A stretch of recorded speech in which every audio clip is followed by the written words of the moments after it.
My insane mother-in-law physically assaulted and tried to stab me, so I'm ruining her life. My mother-in-law hated me from day one because I'm Asian. First meeting, don't eat the dog joke. My boyfriend laughed. I should have left then.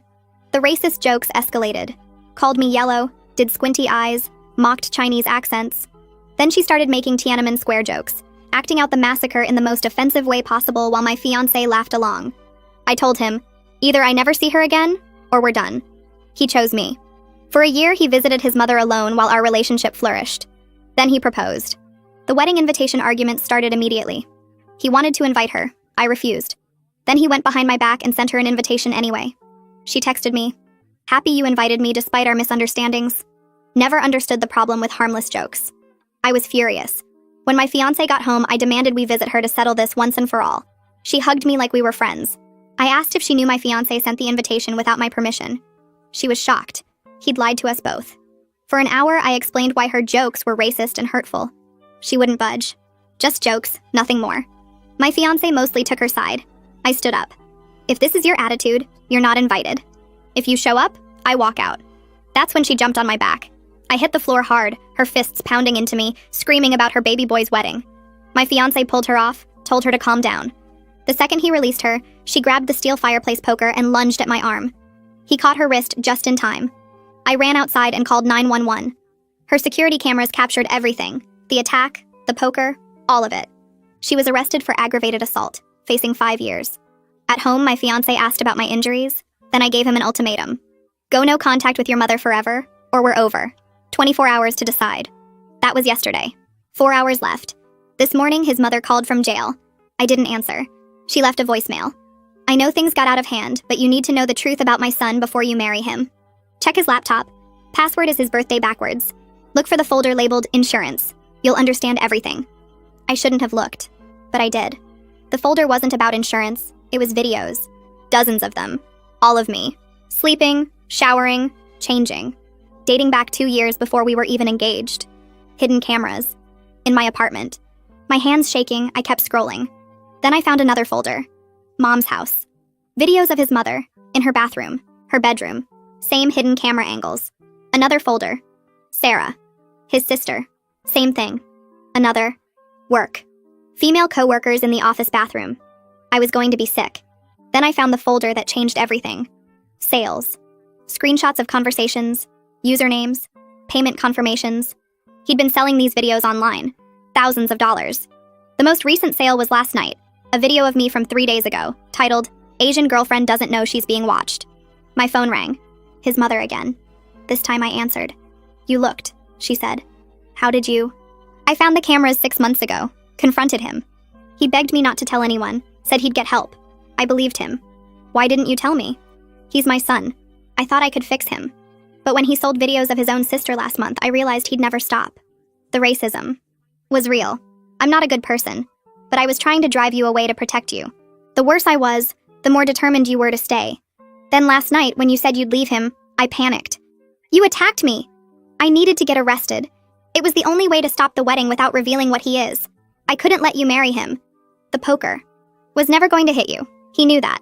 He's seen me do that move in self-defense class. I telegraph it on purpose. He caught my wrist exactly where I wanted him to. My phone buzzed. Text from my fiancé. 2 hours left. Mom's lawyer called. Says you're pressing charges. Please reconsider. I love you. There's more, his mother continued. Check the external drive in his desk. Bottom drawer. I found it. Hundreds of folders. Each labeled with a woman's name and location. My folder was there. But it started 3 years ago. A full year before we met. He'd been stalking me before we randomly met at the gym. How many victims? I asked. At least 40 that I found. Some underage. We need to call the police. I already did. This morning. They're waiting for my signal. But I wanted you to know first. To get out safely. Where is he now? Check your tracking app. I looked. His phone showed him at my apartment building. But he'd texted from work. He's been spoofing his location, she said. There's probably a camera in your car. He watched you go to my house yesterday. Watched you come home alone. He knows where you are right now. A key turned in the lock. He's here, I whispered. The police are 3 minutes out. Get to the bathroom. Lock the door. I heard his voice. Honey, we need to talk. I've made my decision about Mom. His footsteps were coming toward the bedroom, toward the open laptop showing the videos. I choose you, he called out. I'll never speak to her again. He was at the bedroom door. I ran to the bathroom and locked the door behind me, my hands shaking so hard I could barely turn the lock. My heart was pounding, so loud I could hear it over his mother's voice on the phone telling me police were 90 seconds away. Through the door I heard him say, "Honey?" in that same loving tone he'd used for 3 years, and it made my skin crawl, knowing what he really was. The footsteps stopped right outside the bedroom door. I pressed my back against the bathroom door and tried to breathe quietly even though my chest felt tight. His mother's voice came through the phone speaker, barely a whisper, telling me to stay quiet and stay put. The bathroom door handle rattled. He was trying to get in.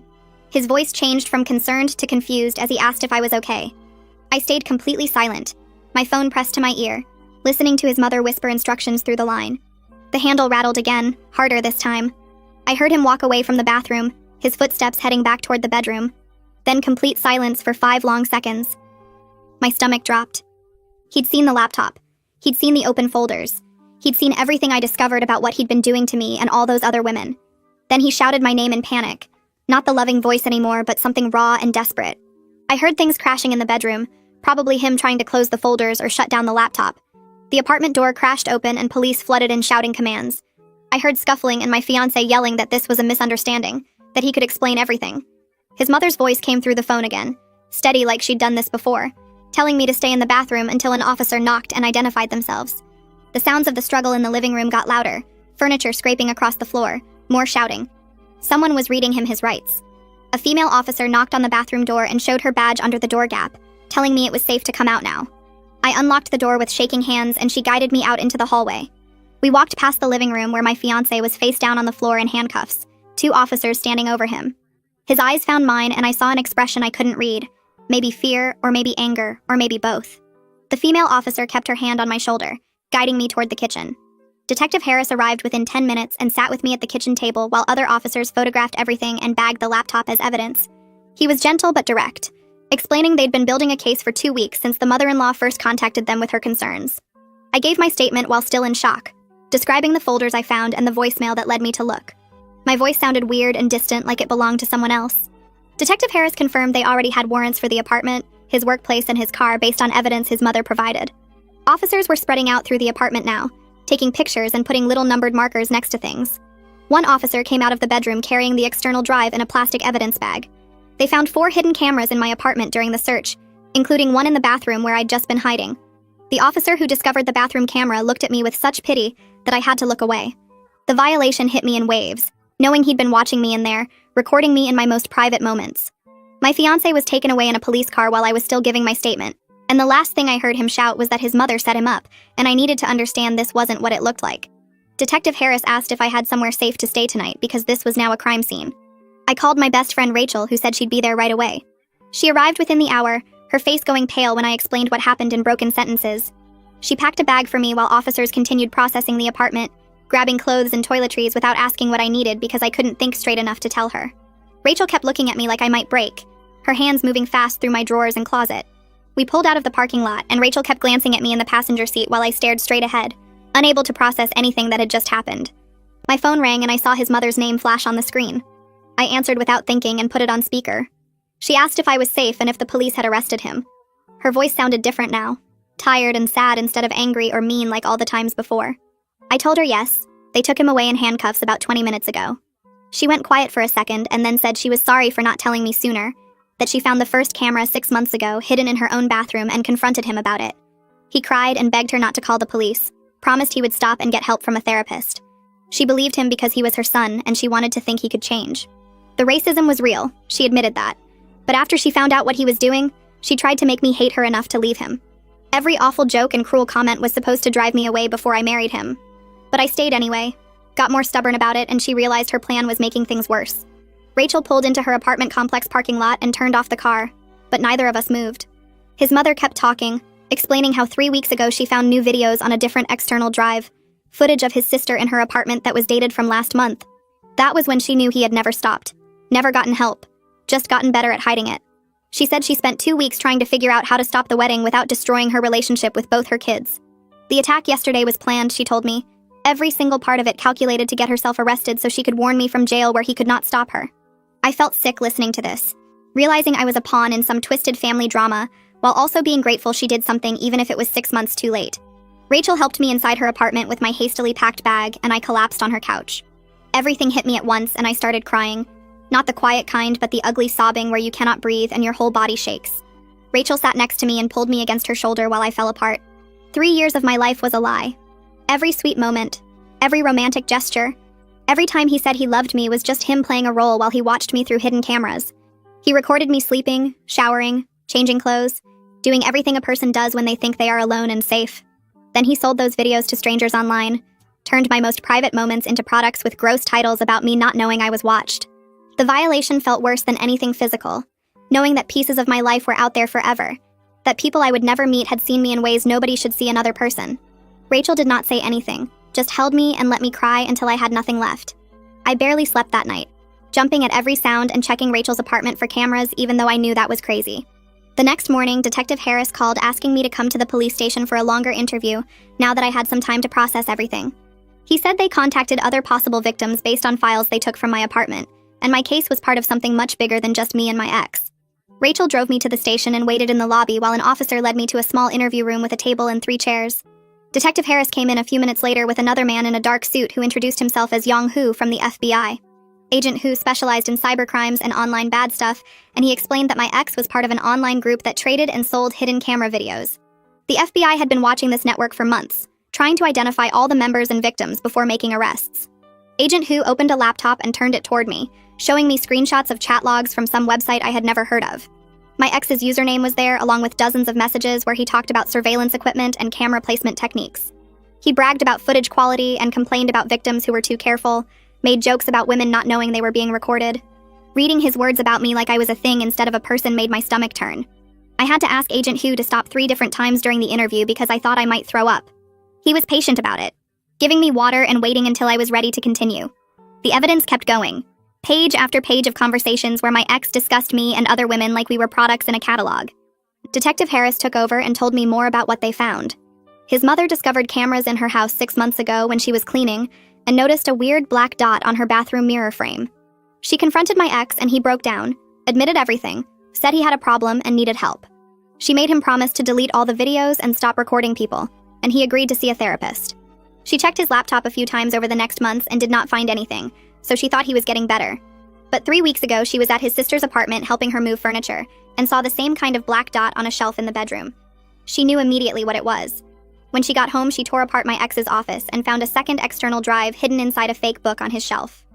The drive had new videos of his sister from the past month, proof he never stopped and just got sneakier about hiding evidence. Agent Hu pulled up more files and I saw location data, maps with red dots showing places my ex had been over the past 2 years. He explained that my ex started following me 14 months before we met at the gym, tracking my routines and learning my schedule. The data showed him at my favorite coffee shop, my grocery store, the park where I jogged every Saturday morning. He engineered our whole meeting, showed up at my gym at the exact time I always worked out, and positioned himself near the equipment I always used. Our relationship was never random or natural. It was planned from the start like some kind of sick project. I felt my hands shaking looking at all those red dots, realizing he had been watching me for over a year before I even knew his name. Detective Harris stood up and opened the door, gesturing to someone in the hallway. A woman around my age walked in, thin with dark hair pulled back in a tight bun. He introduced her as Phoebe Leach, another victim who my ex recorded at their shared workplace 2 years ago. Phoebe sat down across from me and explained she found out about the videos last year when the company did a security review and discovered hidden cameras in the women's bathroom. My ex worked in IT, so he had access to install equipment without anyone questioning him. She had been in therapy for over a year dealing with what happened and offered to share what helped her get through the legal stuff and recovery process. Her voice was steady, but I could see pain in her eyes when she talked about it. Phoebe said the hardest part for her was not knowing what was real anymore. Every conversation at work, every friendly interaction, every normal day felt like it might have been performance art for his entertainment. She did not know which memories were genuine and which ones he had staged or manipulated to get better footage. The constant second-guessing made her feel crazy, wondering if her whole life was fake. She still struggled with trusting people, and had this thing where she checked every room for cameras before she could relax. Hearing her describe exactly what I was feeling made me realize I was not losing my mind, that these reactions were normal for what we went through. She told me the hypervigilance got better with time and therapy, but never completely went away. A woman in a gray suit walked in and introduced herself as Millicent Whitehead, the prosecutor assigned to the case. She sat down next to Agent Hu and spread out papers on the table, explaining the charges they were filing against my ex. Multiple counts of surveillance without consent, distribution of private images, stalking, wire fraud from selling the videos online. Millicent said she was confident about getting a conviction because the evidence was overwhelming, but she warned me the legal process would take months, and I would have to relive everything over and over again. Court hearings, depositions, possibly a trial if he did not take a plea deal. Every time I would have to go through what happened, describe the violation, look at evidence that proved how he watched me. She was honest about how hard it would be, but promised her office would do everything possible to support me through it. The next morning, Millicent called and said she needed me to come to the station for evidence review. I knew what that meant, but hearing the words still made my stomach drop. Rachel drove me there and sat in the waiting room while I followed Millicent down a long hallway to a small room with a computer and monitor. She explained they needed me to identify myself in the videos for the prosecution, to confirm these were taken without my knowledge. The first video loaded, and there I was sleeping in my bed, completely unaware of the camera pointed at me. My hands started shaking so badly I had to sit on them. Millicent asked if I needed a break, but I shook my head because stopping would make it worse. Video after video played showing me in my apartment, in my bathroom, changing clothes, showering, living my life while he watched and recorded everything. Each one had a date stamp, and I realized he had hundreds of hours of footage spanning 2 full years. The worst part was seeing myself smile and laugh in some of them, looking happy and in love, not knowing I was performing for an audience. Millicent sat next to me the entire time, her presence solid and calm while I fell apart. She handed me tissues without comment when tears started running down my face. By the time we finished, I had identified myself in 47 different videos, and I felt like I might throw up. Agent Hu came in after Millicent left and sat down across from me with a thick folder. He said they had identified 15 other victims from the files my ex kept. His sister Sarah was one of them. 4 women from his workplace, 2 ex-girlfriends from before me, 6 other women he apparently targeted just to create content for selling. The numbers kept growing, and I realized I was never special to him at all. I was just another product in his collection, another Asian girl he could market to buyers with specific preferences. Agent Hu showed me spreadsheets tracking his sales, organized by victim ethnicity and age and body type. My category had the highest prices because of demand for Asian women. Reading those cold calculations made me understand I was never a person to him, just inventory. 3 days later, the victim advocate called and said someone wanted to talk to me. His sister, Sarah. She was struggling with guilt for not realizing what her brother was doing and wanted to meet if I was willing. I agreed mostly because I was curious about the family that created someone capable of this. We met at a coffee shop near the police station, and Sarah looked exhausted, dark circles under her eyes like she had not slept in days. She started crying before she even sat down, apologizing over and over for not knowing, for not protecting me or the other victims. I told her it was not her fault, but she shook her head. She said she lived in the same house growing up and never saw any signs of what he would become. He was her big brother who taught her to ride a bike and helped with homework and seemed completely normal. Sarah explained their mother had always been controlling and often racist, but she genuinely believed her son was a good person until she found videos of Sarah in her own apartment 6 months ago. Their mother confronted him and he cried and promised to get help and stop. She believed him because he was her son, and she wanted to fix him instead of destroying his life. But the racism was real, Sarah confirmed. Their mother really did hate me for being Asian, really did think I was not good enough for her son.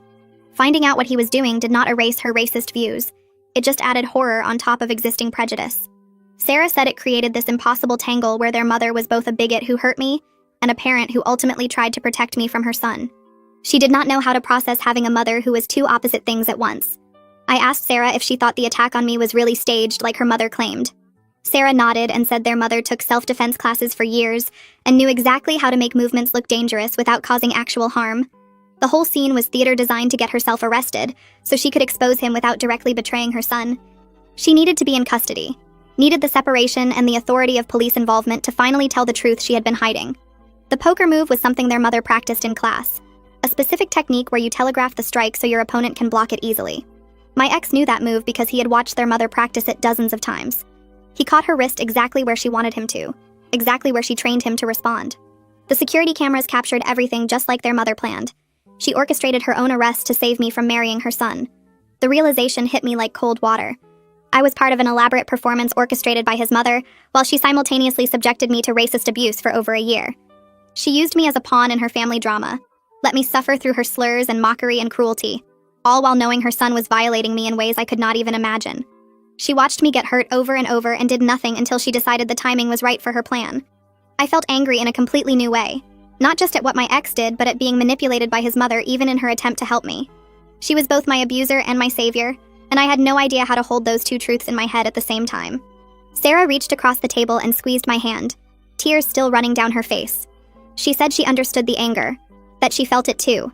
that their mother's choices were complicated and terrible and impossible to forgive, even when they ultimately protected us. Rachel helped me find a new apartment the following week in a neighborhood across town where my ex never tracked me. The landlord was a middle-aged woman who listened to my situation without judgment and said she understood completely. She installed extra locks on all the doors and windows before I even signed the lease. She gave me permission to check every room for cameras using the detection equipment the police had loaned me. I spent 2 hours scanning every corner, every outlet, every smoke detector, every possible hiding spot. Rachel stayed with me the whole time, patient and quiet while I obsessively checked and rechecked each room. When I finally felt safe enough to sign the lease, the landlord handed me 3 sets of keys and told me I was the only person who would ever have access to this apartment. No maintenance entry without my explicit permission. No exceptions. Miguel Acosta, the forensic specialist from the FBI, spent an entire day teaching me how to detect hidden cameras and secure my digital life. He brought equipment to my new apartment, including lens detectors that reflected light off camera lenses, radio frequency scanners that picked up wireless signals, and thermal cameras that showed heat signatures from electronic devices. He taught me to check smoke detectors, wall outlets, air vents, picture frames, and any object positioned to face private areas. He showed me how to secure my phone and computer, how to check for spyware and tracking software, how to use encryption and secure passwords. He explained privacy practices like covering my laptop camera, being aware of my surroundings, trusting my instincts when something felt wrong. By the end of the day, I had tools and knowledge that made me feel slightly less powerless, slightly more in control of my own safety. My first night alone in the new apartment, I barely slept. I checked the locks at midnight, then again at 1, then 2, then 3.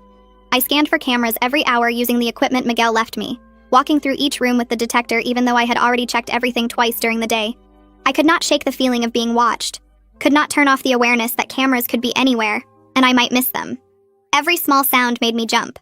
Every shadow looked suspicious. The hypervigilance was exhausting, but I could not make it stop. My brain would not accept that I was safe even though I had checked everything multiple times. Around 4 in the morning, I gave up on sleep and sat on the couch with all the lights on, scanning the room again and again until sunrise. Detective Harris called 2 days later with news that made everything feel worse. They found evidence my ex had been planning to propose for over a year, meaning our entire engagement was calculated and staged. He researched ring styles I liked by tracking my Pinterest boards and online shopping history. He planned the proposal location based on my Instagram posts about places I wanted to visit. He orchestrated every romantic moment as part of his surveillance operation, creating scenes he knew would film well and generate good content for buyers. The detective said they found documents on his computer outlining the proposal plan month by month, including notes about camera angles and lighting conditions. Our engagement was not a spontaneous expression of love.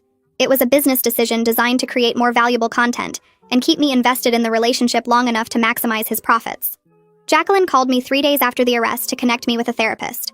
She gave me a name, Helen Sato, and said this woman worked with people like me. People who had their privacy stolen. People who didn't know what was real anymore. I made the appointment for the following week because I couldn't handle talking about it any sooner. When I walked into Dr. Sato's office, she didn't make me sit on a couch or ask me how I felt. She just looked at me and said my body was doing exactly what it should do after what happened. The checking for cameras, the jumping at sounds, the feeling of being watched even when I knew I was alone. She called it hypervigilance and explained my brain was trying to protect me from another violation by staying alert to every possible threat. She said trust issues were normal when someone you loved turned out to be documenting your existence without permission. She made it sound less like I was broken, and more like I was responding correctly to an impossible situation. I cried anyway because hearing that I wasn't crazy didn't make the symptoms go away. My second session with Dr. Sato broke me completely. I tried to explain how I couldn't tell which memories were real, whether any moment we shared actually meant something to him, or if I was always just content. Just another video to sell. Dr. Sato let me sob for 10 minutes before she said something that shifted everything. She told me my feelings were real even if his weren't. That I was allowed to grieve the relationship I thought I had, the person I thought he was, the future I believed we would build together. She said the violation wasn't just physical, it was emotional, and I needed to mourn both losses separately. I left that session feeling worse but somehow clearer, like she had given me permission to hurt about all of it, instead of just being angry. Millicent called the next day with news about bail. The judge denied it after they found spyware on my phone that tracked my location in real time. He'd been monitoring where I went, who I saw, how long I stayed places. The prosecutor argued he was a continued threat, especially after he tried to access the tracking app from jail using a phone another inmate smuggled in for him. Millicent said the judge took one look at that evidence and ruled he would stay locked up until trial. I felt relief and terror at the same time because it meant he'd been watching my every move right up until his arrest, and even from jail he was trying to keep tabs on me. I had to get a new phone the same day. New number, new email, new social media accounts. I spent hours rebuilding my digital life from scratch, sending messages to friends and family explaining why I disappeared from their contacts. Most people understood after I gave them a brief explanation about security concerns. Some pushed for details I couldn't give yet.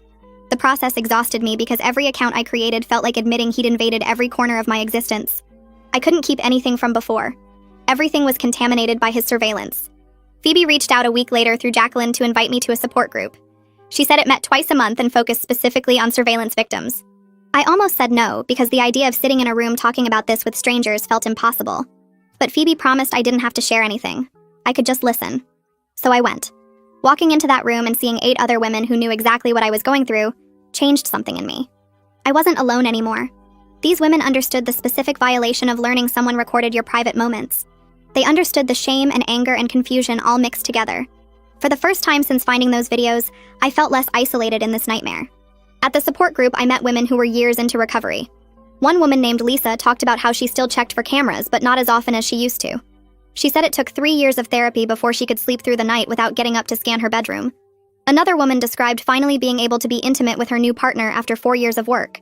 Their honest accounts of ongoing struggles mixed with genuine healing gave me hope that I wouldn't feel this broken forever. They didn't promise it would be easy or quick, but they showed me it was possible to rebuild a life after someone stole your privacy. I started believing I might survive this. Victor Novak, his defense attorney, contacted Jacqueline 2 weeks after the arrest. He wanted to know if I would consider writing a victim impact statement for sentencing negotiations. Millicent called me immediately after Jacqueline forwarded the request. She explained that Victor was probably trying to figure out whether I would push for maximum penalties or accept a plea deal. She said defense attorneys did this to gauge how angry the victims were, how much fight they had left in them. Millicent told me I didn't have to decide anything yet, but I should start thinking about what I wanted to say if this went to sentencing. I told her I'd think about it. I started writing my impact statement that night. I wrote and rewrote it dozens of times over the next few weeks, trying to find words that captured how he stole my sense of safety, my ability to trust, my privacy, and my agency in my own life story. Nothing felt adequate. How do you explain to a judge what it does to a person to learn someone documented your existence without consent? How do you describe the violation of discovering the man you loved was selling videos of you showering to strangers online? I filled pages with attempts and threw most of them away, because they either sounded too angry or not angry enough. Dr. Sato helped me work through drafts in our sessions, encouraging me to focus on specific impacts rather than general feelings. Agent Hu called with an update about the investigation. They had dismantled the entire online network my ex was part of. The operation resulted in arrests across 4 states, dozens of men who traded and sold hidden camera footage. My case became the breakthrough that exposed all of them, because the evidence from his computers led investigators to the forum where they operated. Agent Hu said I should feel proud that my willingness to come forward protected other women. I told him I was glad others would be safe, but I hated being the catalyst for this. I didn't want to be the reason this network got exposed. I just wanted my life back. Detective Harris showed up at my apartment 3 days later with news that made everything more complicated. They found evidence that his mother knew about the surveillance for 8 months, not 6 like she claimed. The timeline suggested she might have accessed some videos herself before confronting him. Detective Harris showed me metadata from file access logs that indicated someone using her computer opened folders containing videos of me at least 4 times over a 2-month period. She'd been watching me get violated for weeks before she decided to take action. I felt betrayed all over again by someone who claimed she was trying to protect me. I sat at Sarah's kitchen table 3 days later, coffee going cold between my hands while she explained what their mother told her about those 8 months. Sarah kept looking down at her own cup, not meeting my eyes, like she felt guilty for even having this conversation. She said their mother found the first camera in her bathroom back in March, confronted him that same night, and he broke down crying about being sick and needing help. He promised he'd delete everything, get therapy, stop completely. Their mother believed him because she wanted to believe him, because admitting what her son really was meant admitting she'd raised a monster. Sarah's voice cracked when she described how their mother checked his computer weekly for months, found nothing, thought he'd actually stopped. Then last month, their mother discovered he'd just gotten better at hiding things, found the new external drive with fresh videos, including ones of Sarah from 2 weeks earlier. That's when their mother realized he'd never stop, that therapy was just another lie, that she'd let him keep hurting people while she played pretend about his recovery. Sarah finally looked up at me with red eyes and said their mother spent those months choosing her son over his victims, over me, over her own daughter, and that choice came way too late to matter. I met with Millicent the next morning at her office downtown. She had the case files spread across her desk, dozens of folders with evidence tags, and she walked me through the legal situation with their mother. Millicent explained that technically his mother could face charges for failing to report the crimes once she knew about them, maybe even charges for accessing the videos herself based on those file logs. But the prosecution was holding off on any charges against her because her cooperation had been critical to building the case. Because without her initial report and the evidence she preserved, they might not have caught him at all. Millicent said it was a practical calculation, that sometimes you had to let smaller crimes go to prosecute bigger ones, that justice wasn't always clean or fair. I felt anger rising in my chest, hot and sharp, because this meant his mother got to walk away mostly free while I had to live with what she'd let happen to me for 8 months. I told Millicent it felt wrong, letting someone off because they were useful, making deals with people who watched you get violated and did nothing. Millicent just nodded and said she understood my anger, but this was how the system worked, and would I rather have a guaranteed conviction of him or pursue charges against his mother that might weaken the whole case? The preliminary hearing was scheduled for early November, 6 weeks after his arrest. I woke up that morning feeling sick, knowing I'd have to see him for the first time since the police dragged him out of my apartment in handcuffs. Rachel drove me to the courthouse because my hands were shaking too hard to hold the steering wheel. We sat in the hallway outside the courtroom with Millicent going over what to expect, but I couldn't focus on her words because I kept watching the door waiting for them to bring him in. When they finally let him through in his orange jumpsuit with chains on his wrists and ankles, he looked different somehow. Smaller, like he'd shrunk in jail. His hair was longer and messy, his face pale, his shoulders hunched forward in a way I'd never seen before. Our eyes met across the hallway for just a second, and he mouthed something that looked like sorry, his lips forming the word without sound, like that word could possibly mean anything after what he did. I looked away fast, my stomach turning, because even seeing his face made me feel watched all over again. Inside the courtroom, I sat in the front row behind Millicent, while the judge reviewed the charges. The prosecutor presented evidence in careful detail, each charge read aloud with dates and descriptions that made my skin crawl. A digital forensics expert named Rivera testified about the surveillance operation, explaining how they'd found cameras in 7 different locations, including my apartment, his mother's house, his sister's apartment, and his workplace. Rivera described the sophistication of the setup, the wireless systems, the cloud storage, the encrypted files, all of it planned and maintained over 4 years. He showed the court a chart listing 15 different victims, their names redacted but their locations and timeframes clearly marked. The expert talked about terabytes of video data, thousands of individual files, a systematic operation that required technical knowledge and constant attention. The clinical language, all those technical terms and legal phrases, couldn't hide what this really was. Predatory behavior, calculated violation, him turning 15 women into products he could watch and sell whenever he wanted. I sat there listening to Rivera describe the scope of the crimes and realized I was just one small piece of something much bigger and more horrible than I'd understood. Victor Novak stood up when it was the defense's turn, his voice smooth and practiced as he addressed the judge. He painted his client as someone suffering from serious mental health issues, someone who needed treatment and therapy rather than prison time. Victor talked about addiction, about compulsive behaviors, about his client's troubled childhood and undiagnosed conditions that drove him to these actions. He made it sound like my ex was sick rather than criminal, like what he did was a symptom of illness instead of a choice. Victor argued that prison wouldn't help anyone, that his client needed psychiatric care in a controlled facility, that punishment without treatment would just create more victims down the road. I watched Millicent's face get harder with every word Victor spoke. When it was her turn to respond, she stood up with a folder full of documents and systematically destroyed his entire argument. Millicent presented evidence of the planning that went into the surveillance operation, the research he'd done on camera technology, the spreadsheets tracking which victims generated the most profit. She showed the court chat logs where he discussed surveillance techniques with other predators, proving he knew exactly what he was doing and that it was illegal. She presented his sales records showing he'd made over $60,000 selling videos, demonstrating clear profit motive rather than compulsive behavior. Millicent's voice was sharp and clear as she argued that this wasn't mental illness. This was calculated criminal enterprise, and her client's awareness of the illegality was proven by his elaborate efforts to hide his activities. The judge took less than 10 minutes to make his ruling.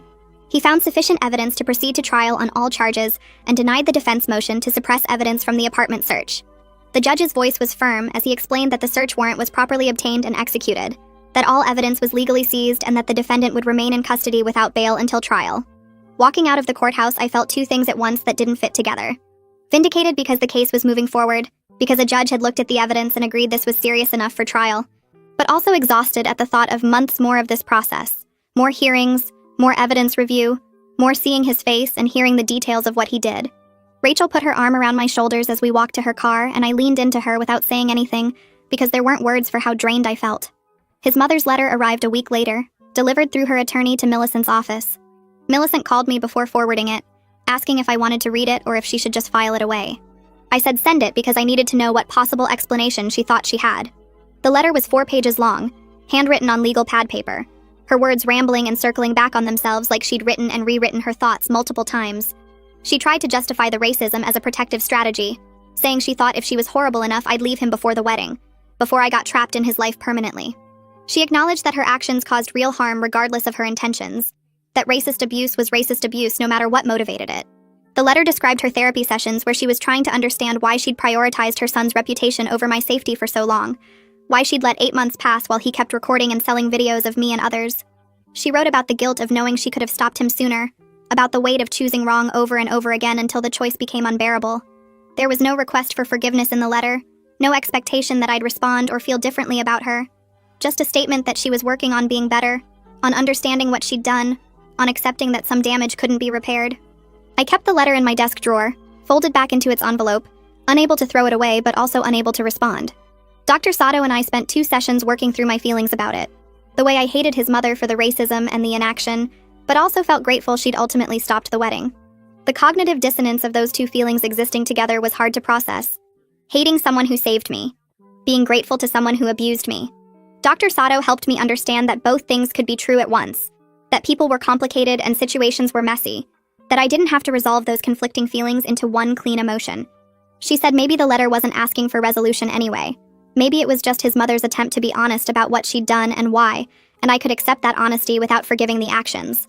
Sarah started texting me more often after the hearing, checking in about how I was doing, sharing updates about her own therapy progress. We met for coffee again 2 weeks after the hearing, and she told me she'd cut off contact with their mother completely. Sarah said she couldn't forgive the months of inaction, couldn't accept that their mother had known what he was doing to her own daughter, and still waited weeks before acting. We sat in that coffee shop comparing notes about our complicated grief over losing family members who were still technically alive, who we could theoretically contact but chose not to. Sarah talked about missing the mother she thought she had while hating the one who actually existed. I understood that feeling completely, the way you could mourn someone who was never real while they walked around still breathing. We became friends through that shared understanding, meeting weekly to support each other through the ongoing legal process, and the weird specific trauma of family betrayal mixed with surveillance violation. Phoebe called me on a Tuesday afternoon 3 weeks after the hearing. She asked if I wanted to meet up because she had an idea she wanted to run by me. We met at a park near her apartment and walked the trails while she explained her plan. Phoebe wanted to start a nonprofit focused on surveillance victim advocacy and hidden camera detection education. She'd been researching it for months, looking at gaps in existing services, talking to other victims about what they wished they'd known. Phoebe said she wanted to teach people how to check for cameras in their homes and workplaces, how to secure their digital lives, how to navigate the legal system if they discovered they'd been recorded. She asked if I wanted to help her build it, if I wanted to turn what happened to us into something that protected other people. The idea appealed to me immediately, giving purpose to the violation, making something useful out of the nightmare. I told Phoebe yes before she'd even finished explaining all the details because I needed this. Needed to feel like the horrible thing that happened to me could prevent horrible things from happening to someone else. I spent the next 3 weeks buried in research about nonprofits, reading articles about similar organizations and taking notes on mission statements that felt right. The work gave me something concrete to focus on instead of thinking about the trial coming up in 2 months. I filled notebook after notebook with ideas about what services we could offer and how to reach people who needed help. Every time my mind started wandering to the videos or the cameras or what he did to me, I forced myself to read another case study or draft another paragraph about our goals. Phoebe and I met twice a week at coffee shops to compare notes and plan out the structure. She handled the legal paperwork while I researched detection equipment and training programs. The planning made me feel less powerless, like I was taking back some control over a situation that had stolen all my choices. I could build something useful from this nightmare, turn the worst thing that ever happened to me into protection for other people. Agent Hu called on a Tuesday morning while I was reviewing vendor quotes for camera detection devices. His voice sounded tired when he told me they'd found more evidence during their investigation of the online network. My ex had sold footage to buyers in countries where revenge porn laws didn't exist, places where those videos would circulate forever without any legal way to stop them. The permanence of it hit me like a physical blow. Strangers in countries I'd never visit would always have access to videos of me sleeping, showering, existing in my most private moments. I sat on my kitchen floor after the call ended, staring at the wall and trying to process that there was literally nothing I could do about those videos. They were out there forever. People I would never meet had watched me without my knowledge or permission, and that violation would never end. Dr. Sato spent our next session helping me work through the reality that I couldn't control what happened to those videos. She said I could only control how I responded to that lack of control. We practiced acceptance techniques where I acknowledged the truth without letting it destroy me. The videos exist, strangers have seen them, that will never change. But I'm still here. I'm still building a life. Those videos don't define who I am, even though they captured moments of my life. We did grounding exercises for when the intrusive thoughts about unknown viewers became too much, focusing on what I could feel and touch and control in the present moment. Dr. Sato reminded me that healing didn't mean forgetting or pretending it didn't happen. It meant learning to carry the weight of what happened without letting it crush me completely. 3 months after his arrest, Millicent called to say Victor Novak had approached her with a plea deal. My ex would plead guilty to all charges in exchange for a sentence of 15 years with possibility of parole after 10. She asked what I wanted to do, whether I wanted to accept guaranteed conviction or risk trial for a potentially longer sentence. I told her I needed to talk to the other victims before deciding anything. This affected all 15 of us, not just me, and we should make the choice together. I spent the next week meeting with all 14 other victims to discuss the plea offer. We met in a conference room Millicent arranged, sitting around a long table while we debated what felt like an impossible decision. We were split almost down the middle. Phoebe argued that going to trial meant reliving everything publicly, having our private violations discussed in open court where anyone could attend. She said guaranteed conviction was worth avoiding that additional trauma. Sarah insisted he deserved maximum punishment, that 15 years wasn't enough for what he did to 15 women over 4 years. 3 other women agreed with Sarah, saying we should push for trial and hope for 20 or 25 years. The rest of us sat somewhere in the middle, torn between wanting justice and wanting this whole process to be over. We talked for 3 hours, going around the table sharing our thoughts and fears. By the end, we still hadn't reached agreement, but we decided to think about it individually for a few more days. I spent those days thinking about what I actually wanted from this process. Did I want revenge or closure? Did I want him to suffer? Or did I just want to move forward with my life? After 4 days of thinking it through with Dr. Sato's help, I called Millicent and told her I supported accepting the plea deal if all victims agreed, and if he admitted to every crime without minimizing or blaming mental illness. I wanted him to say out loud exactly what he did and why it was wrong. I wanted him to acknowledge that he knew it was violation, that he understood the harm he caused, that he chose to do it anyway for money and power. Millicent said she could make that a condition of the plea agreement. Over the next week, the other victims came to similar conclusions. Even Sarah eventually agreed after talking with her own therapist about what she needed from the process. The plea hearing got scheduled for 2 weeks out. I spent that time preparing my victim impact statement with Dr. Sato's help. I wrote draft after draft, trying to find words that captured the ongoing harm without making me sound completely destroyed. I wanted to be clear about how he stole my ability to feel safe in intimate relationships, how I still checked for cameras constantly, how I couldn't trust my own memories of our time together. But I also wanted to show that he didn't break me completely, that I was building something meaningful from the wreckage. Dr. Sato helped me find the balance between honesty about the damage and hope for continued healing. On the day of the plea hearing, all 15 victims showed up to present our impact statements. The courtroom felt smaller than I expected, more ordinary. We sat together in the front rows while the judge reviewed the plea agreement. When it was time for victim statements, I stood up and walked to the podium with my notes. I spoke about losing my ability to feel safe in intimate relationships, about the hypervigilance that made me check every room for cameras, about the violation of learning my entire relationship was surveillance theater. I talked about how he turned my most private moments into products for sale, how strangers across the world had access to footage of me that I could never reclaim. My voice stayed steady, even though my hands shook. When I finished and sat down, Phoebe went next, then Sarah, then the other 12 victims. We each told our piece of the story he created. Then it was his turn to allocute to each crime. He stood at his own podium and read from a prepared statement in a voice that sounded flat and emotionless. He described installing cameras in my apartment, in his sister's home, in workplace bathrooms. He listed the dates he uploaded videos to various websites.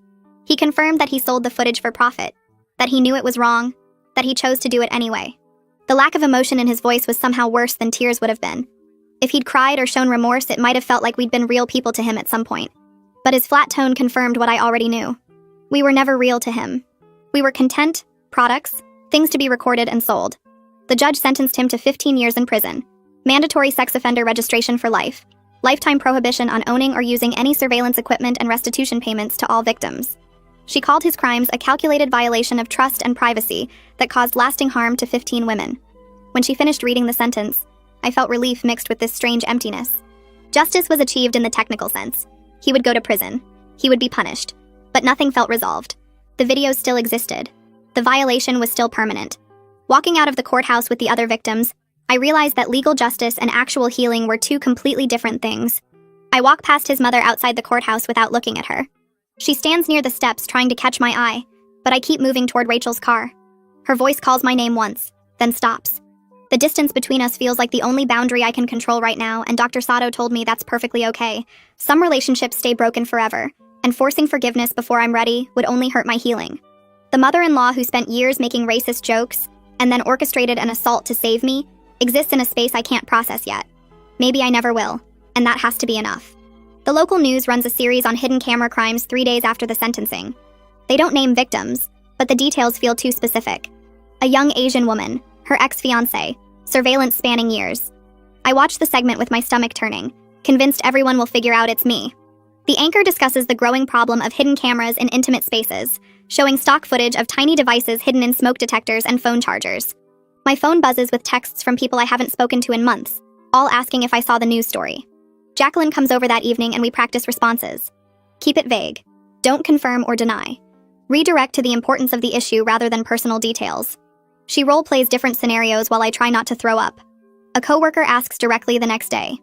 I use Jacqueline's script about supporting victims without identifying myself and the coworker backs off. But I see the recognition in her eyes, the way she looks at me differently now. 4 months after his arrest, Phoebe and I host our first workshop. We rented a community center room that fits 30 people, but only 20 show up. I'm relieved and disappointed at the same time. The presentation covers basic detection techniques, showing different types of hidden cameras and where they're commonly placed.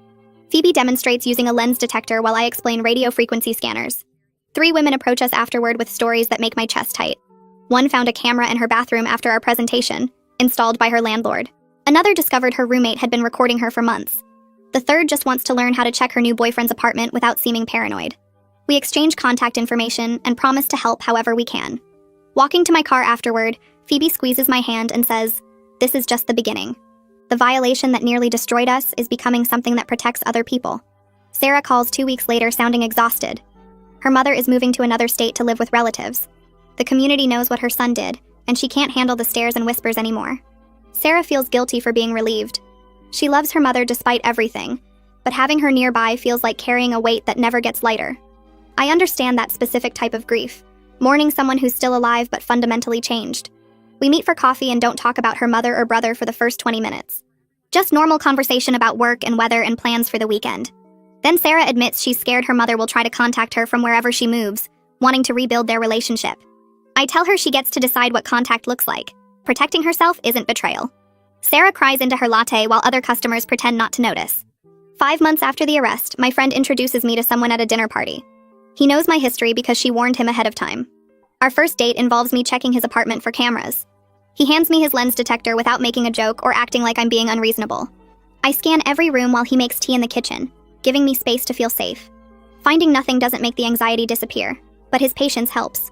We sit on his couch talking about normal things, movies and travel and family. When he reaches for my hand, he asks first. The small gesture of consent makes my eyes water. Dating after surveillance feels like relearning how to trust my own judgment about people. He texts me afterwards saying he had a good time and understands if I need to move slowly. I screenshot the message and send it to Dr. Sato with 3 heart emojis. Dr. Sato points out during our next session that I've gone hours without checking for cameras. The hypervigilance that made me scan every room multiple times daily is decreasing. I'm sleeping better in my secured apartment, sometimes making it through entire nights without waking up convinced someone is watching.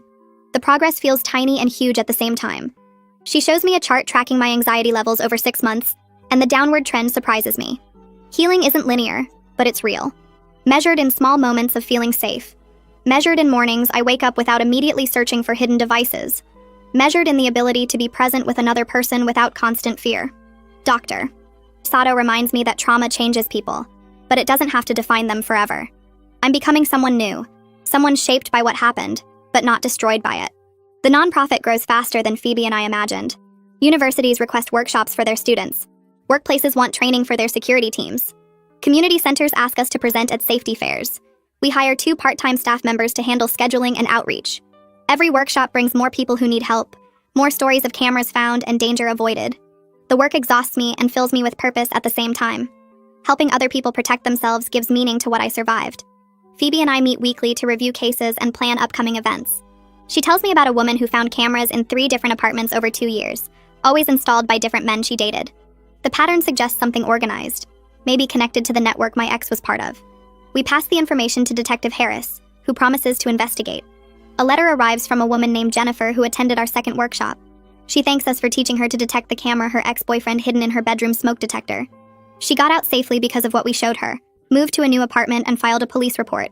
Her ex was arrested last week. Jennifer writes that she almost didn't come to the workshop because she felt paranoid for suspecting him. Our presentation validated her instincts and gave her tools to confirm what she already sensed. The gratitude in her words reminds me why this work matters. Every person we help makes the violation I experienced slightly less pointless. The videos of me still exist somewhere online, permanent and beyond my control. But helping Jennifer and others like her creates something permanent too. Something protective rather than destructive. 6 months after his sentencing, Sarah gets married. I attend the wedding and meet extended family who treat me with surprising warmth. Aunts and uncles and cousins apologize for what their relative did, expressing shock and shame.